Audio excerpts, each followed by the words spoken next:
Hello everyone, welcome to my channel Saras nova. तो आज हम पढ़ने जा रहे हैं एनसीईआरटी की कक्षा 4 हिंदी का पार्ट 5 आसमान गिरा। इसे हम पढ़ेंगे और हमें क्या सीख मिली। चलो अब हम इसे पढ़ना स्टार्ट करते हैं। एक खरगोश था, वह पेड़ के नीचे सो रहा था। अचानक का मतलब होता है बिना सोचे समझे, एकदम से जोर की आवाज़ हुई। धम का होता है जब कोई आवाज़ बहुत तेज़ी से होती है, यानी कि जोर की आवाज़। ठीक है। खरगोश चौंक कर उठ गया। चौंक कर होता है डर या आश्चर्य से सहम जाना। ठीक है। वह बोला, अरे क्या गिरा? खरगोश ने इधर उधर देखा, उसे कुछ दिखाई नहीं दिया। उसे लगा आसमान गिर रहा है। खरगोश डर गया और भागने लगा। भागते भागते उसे एक लोमड़ी मिली। उसने पूछा, खरगोश भाई कहाँ भागे जा रहे हो? जरा सुनो तो। खरगोश भागते भागते बोला, आसमान गिर रहा है, भागो भागो जल्दी भागो। लोमड़ी भी भागने लगी। आगे जाकर उन्हें एक भालू मिला। भालू बोला, ठहरो ठहरो, कहाँ भागे जा रहे हो? खरगोश और लोमड़ी बोले, भागो तुम भी भागो, आसमान गिर रहा है। भालू भी उनके साथ भागने लगा। खरगोश, लोमड़ी और भालू भागते भागते एक हाथी के पास से निकले। हाथी बोला, अरे सब क्यों भागे जा रहे हो? ठहरो। ठहरो का मतलब होता है रुको, कुछ बताओ तो। भालू बोला, आसमान गिर रहा है, तुम भी भागो। हाथी भी भागने लगा। सब भाग रहे थे। आगे आगे खरगोश, उसके पीछे लोमड़ी और उसके पीछे भालू और सबसे पीछे हाथी। भागते भागते उन्हें शेर मिला। उसने पूछा, तुम सब क्यों भागे जा रहे हो? हाथी बोला, आसमान गिर रहा है, तुम भी भागो। शेर ने दहाड़ कर कहा, आसमान गिर रहा है? कहाँ गिर रहा है? रुको। यह सुनकर सभी जानवर रुक गए। शेर ने पूछा, किसने कहा आसमान गिर रहा है? हाथी बोला, भालू ने कहा। भालू बोला, मुझसे तो लोमड़ी ने कहा। लोमड़ी बोली, मुझसे तो खरगोश ने कहा। सबसे पहले इसी ने कहा था। खरगोश चुप रहा। शेर बोला, कहो खरगोश, कहाँ गिर रहा है आसमान? खरगोश ने कहा, मैं पेड़ के नीचे सो रहा था, वहीं धम से आसमान गिरा। शेर ने कहा, चलो चलकर देखें। वे सब उस पेड़ के नीचे गए। सबने पेड़ के नीचे देखा, वहाँ एक बड़ा सा फल गिरा पड़ा था। तभी वैसा ही एक और फल गिरा, धम। खरगोश चौंक गया। शेर बोला, तो यही तुम्हारा आसमान था? लो फिर आसमान गिरा, भागो। और सभी हंसने लगे। तो इस कहानी से आपको क्या शिक्षा मिलती है? कि बिना सोचे समझे किसी बात पर कभी भी विश्वास नहीं करना चाहिए। अफवाह फैलाने से डर और समस्या बढ़ती है। किसी भी बात की सच्चाई जानने के पहले जांच पड़ताल करनी चाहिए। जैसे कि वो फल जब गिरा तो खरगोश ने उसको बिना देखे, बिना उसकी सच्चाई जाने वहाँ से भागने लगा और भागते भागते 3 जानवर को भी अपने साथ में ले लिया। तो इसकी शिक्षा है, हमें किसी भी बात पर तुरंत विश्वास नहीं करना चाहिए। पहले हमें सच जानना ज़रूरी है। ठीक है। कठिन शब्द देख लेते हैं। तो कठिन शब्द और उनके अर्थ। पहला है अचानक, अर्थ हुआ बिना सोचे समझे एकदम से। ठीक है। दूसरा है धम। धम का मतलब हुआ जोर की आवाज़, जैसे कोई धमाके जैसी। चौंक कर, कि डर या आश्चर्य से सहम जाना। डर गया का मतलब तो आपको पता ही होगा, भयभीत हो जाना। और ठहरो का मतलब रुक जाओ। अब यहाँ पे आ गया बातचीत के लिए। ठीक है। पहला है, खरगोश को ऐसा क्यों लगा कि आसमान गिर रहा है? यदि आप खरगोश के स्थान पर होते तो क्या करते? आओ इसके हम प्रश्न उत्तर आपको बताते। तो पहला था, खरगोश को ऐसा क्यों लगा कि आसमान गिर रहा है? यदि आप खरगोश के स्थान पर होते तो क्या करते? ठीक है। तो इसका उत्तर हुआ, खरगोश पेड़ के नीचे सो रहा था। अचानक एक बड़ा फल गिरा और जोर से आवाज़ हुई। खरगोश डर गया और उसे लगा कि आसमान गिर रहा है। ठीक है। तो समझ में आ गया कि उसको क्यों लगा आसमान गिर रहा है, क्योंकि जब वो पेड़ के नीचे सो रहा था तो एक फल गिरा जिसकी आवाज़ से वो डर गया और उसको ऐसा लगा कि वो आसमान गिर रहा है। अब इसका क्वेश्चन का क्या हुआ, यदि आप खरगोश के स्थान पर होते तो क्या करते। अगर मैं खरगोश की जगह होता तो पहले देखता या देखती कि वास्तव में क्या गिरा है, बिना देखे भागता या भागती नहीं। तो आपको सबसे पहले उस बात की सच्चाई जाननी चाहिए, जांच पड़ताल करनी चाहिए। ठीक है, अब हम दूसरे क्वेश्चंस पे आते हैं।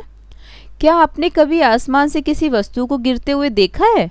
अपने अनुभव साझा कीजिए कि हाँ, मैंने आसमान से बारिश की बूंदें, ओले और कभी कभी पतंग गिरते देखे हैं। यदि आप शेर के स्थान पर होते तो खरगोश को किस प्रकार समझाते। तो इसका क्या उत्तर हुआ, मैं खरगोश से पूछता और उसे साथ ले जाकर देखता कि सच में क्या गिरा था। उसे समझाता कि बिना देखे डरना नहीं चाहिए।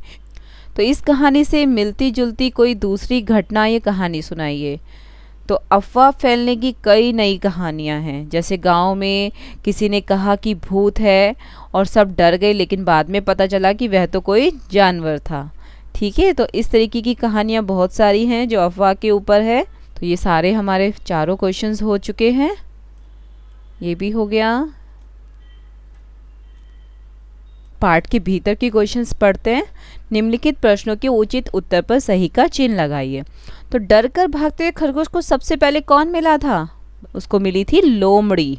ठीक है, तो हाथी ने जब शेर से कहा कि आसमान गिर रहा है, तब शेर ने क्या किया, बात सुनकर चला गया, वह मुस्कुराने लगा, या वह भी सबके साथ भागने लगा, या उसने सबको रोककर प्रश्न पूछा। उसने सबको रोककर प्रश्न पूछा कि कहाँ भागे जा रहे हो, कहाँ गिर रहा है आसमान, पूछा था ना। अब तीसरे क्वेश्चन ये है, तो यही तुम्हारा आसमान था, लो फिर आसमान गिरा, भागो। यह कथन किसके द्वारा कहा गया है। तो ये कथन हमारा शेर के द्वारा कहा गया है।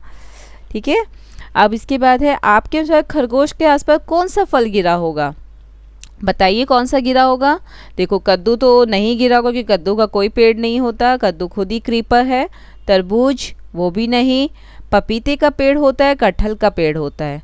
ठीक है, पपीता का पेड़ होता है बट पपीता उतना बड़ा नहीं होता। कटहल का फल बहुत बड़ा होता है, जब वो गिरेगा तो उससे धम की आवाज़ ज़रूर आएगी। तो इसीलिए कटहल जो है वो भारी फल है, इसीलिए हम कटहल पर लगाएंगे। ठीक है, अब क्वेश्चन है, सोचिए और लिखिए। इसके आंसर्स मैं आपको बताती हूँ। तो इस कहानी में किन किन पात्रों का उल्लेख हुआ है। उत्तर है खरगोश, लोमड़ी, भालू, हाथी और शेर। ठीक है, उसके बाद है, खरगोश की बात सुनकर पशुओं को क्या करना चाहिए था। तो उन्हें डरकर भागना नहीं चाहिए था, बल्कि खरगोश से पूछकर खुद जाकर देखना चाहिए था कि वास्तव में क्या हुआ। लेकिन सब लोगों ने क्या किया, खरगोश की बात सुनकर वो भी उसके साथ भागने लगे। अब थर्ड क्वेश्चन है, कहानी में आपको कौन सा पात्र सबसे अच्छा लगा और क्यों। देखो, मेरे अनुसार तो इस कहानी में शेर सबसे अच्छा पात्र लगा, क्योंकि शेर ने डरकर भागने के बजाय सबको रोका। उसने प्रश्न पूछकर सच्चाई जानने की भी कोशिश की। वह समझदार भी था और धैर्यवान भी था। अगर शेर ना होता तो सभी जानवर यूं ही डरकर भागते रहते और सच का पता भी नहीं चलता। इसलिए शेर जो है सबसे अच्छा पात्र है, क्योंकि उसने सभी को सही मार्गदर्शन दिया। तो इस कहानी का उत्तर ये होगा कि मुझे शेर सबसे अच्छा लगा, क्योंकि उसने सभी को रोका और सच्चाई जानी। अगर शेर ना होता तो सब यूं ही डरकर भागते रहते। फोर्थ क्वेश्चन है, यदि शेर भी भगदड़ में शामिल हो जाता और प्रश्न ना पूछता तो क्या होता।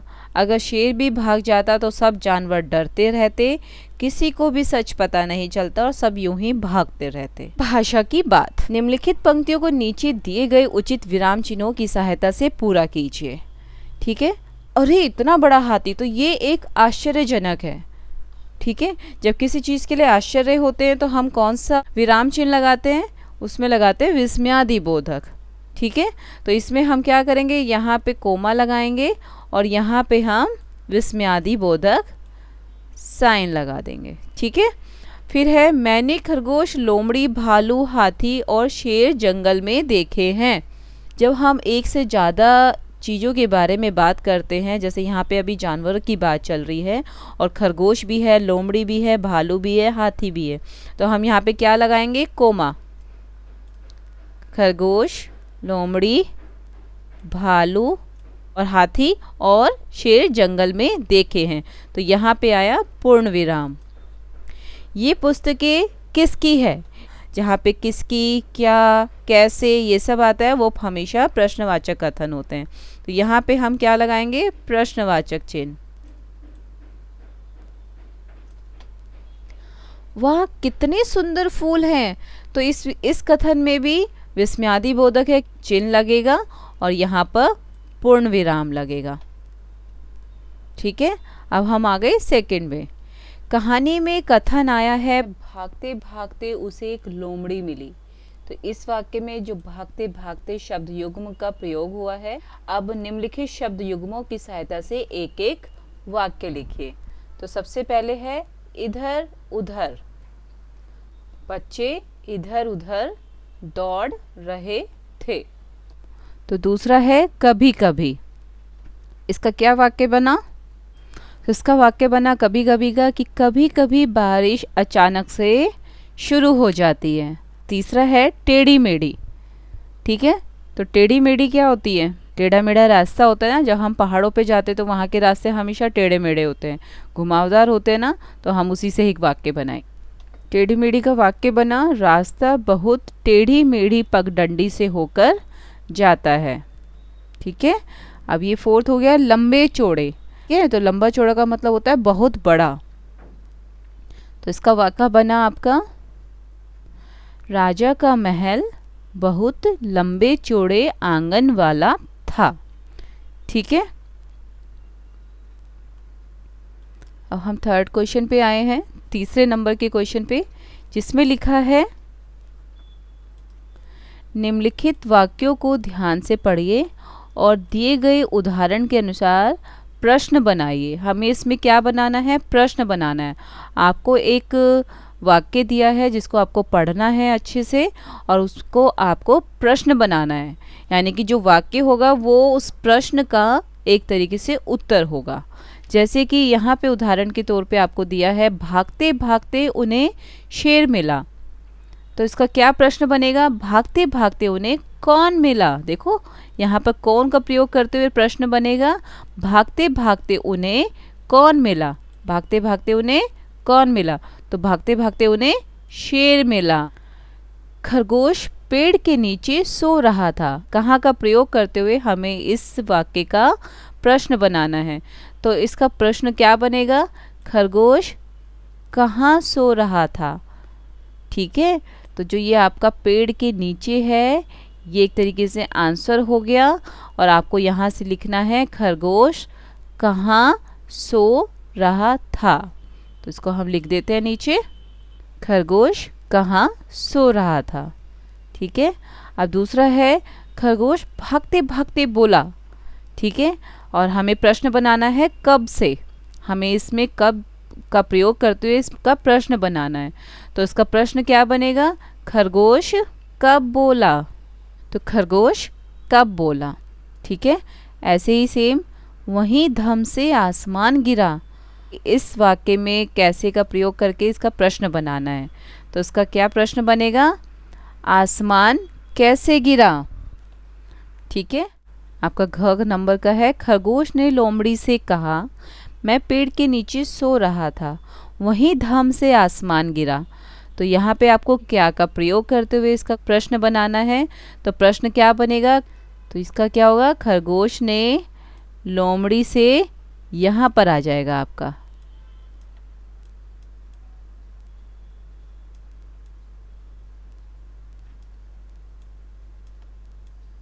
क्या कहा। ठीक है, अब ये सारे हो गए आपके। खरगोश कहाँ सो रहा था, खरगोश कब बोला, आसमान कैसे गिरा, खरगोश ने लोमड़ी से क्या कहा। अब हम नीचे आते हैं। नीचे दिए गए शब्दों में मात्रा लगाकर और हटाकर नए नए शब्द बनाइए। उदाहरण के अनुसार इन शब्दों से वाक्य बनाकर अपनी लेखन पुस्तिका में लिखिए।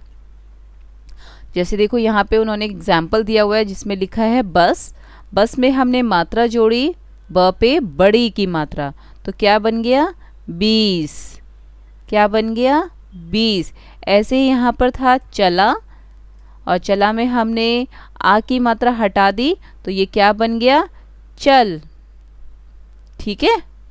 अब यहाँ पर है यह में हम क्या मात्रा जोड़ें कि ये कोई नया वर्ड बन जाए, तो ये क्या बनेगा, यह पे हम क्या करेंगे, आ का डंडा लगाएंगे और ऊपर चंद्र बिंदु, तो ये क्या बन जाएगा, यहाँ। ठीक है। और यहाँ पर ये लिखा है कहीं, अब हम कहीं पे क्या करेंगे, कहीं पे हम बड़ी की मात्रा हटा के आ का डंडा लगा के चंद्र बिंदु लगा देंगे, तो ये हो जाएगा कहा। अब तीसरा हो गया भर। अब भर में हम क्या मात्राएं लगाएं कि एक नया वर्ड बने, तो इसमें हम भ पे लगाएंगे ओ की मात्रा, तो वो बन जाएगा भोर। भोर यानी सुबह। अब दूसरा है पढ़ी। अब पढ़ी में हम क्या करेंगे, इसकी बड़ी की मात्रा को हटा के हम इसको क्या वर्ड बन जाएगा, ये पढ़। अब तीसरा हो गया रह। रह में हम क्या जोड़ें, र पे हम जोड़ेंगे र पर आ की मात्रा, तो ये बन जाएगा राह। राह यानी कि रास्ता। ठीक है। अब ये है केला।